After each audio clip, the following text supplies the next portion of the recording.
হাদিসের ভাষ্য অনুযায়ী নিচের কোন আমলটি দারিদ্রতা ও পাপকে সরিয়ে দেয়? যেমনভাবে কামারের হাপড় লোহা ও স্বর্ণরূপার ময়লাকে সরিয়ে দেয়।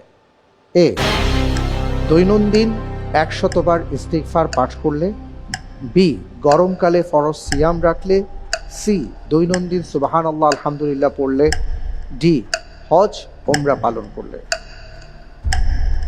হাদিসের ভাষ্য অনুযায়ী কোন আমলটি দারিদ্রতা ও পাপকে সরিয়ে দেয়?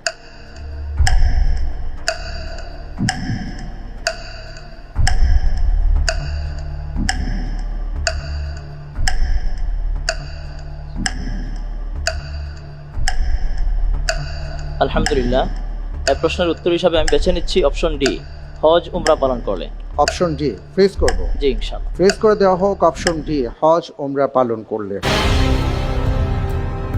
আপনি যে উত্তরটি দিয়েছেন আপনার উত্তরটি সঠিক উত্তর। আলহামদুলিল্লাহ।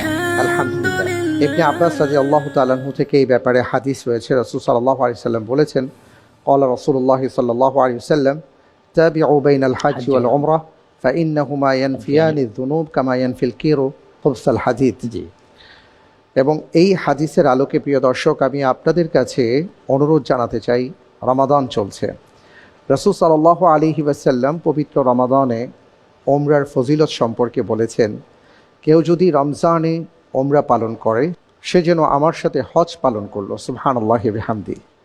আল্লাহ সুবহানাহু ওয়া তাআলা যাদেরকে তৌফিক দিয়েছেন, আমি বলবো যে মেহেরবানি করে আপনারা চেষ্টা করুন রমজানে এই একটি চমৎকার নফল ইবাদতে মগ্ন থাকার চেষ্টা করুন। এবং শুধু তাই নয়, রমজানকে কেন্দ্র করে আপনার সময়টাকে আপনি সুন্দরভাবে গুছিয়ে নিন, যাতে করে আমাদের প্রতিটি মুহূর্ত ইবাদতে মুখর থাকে।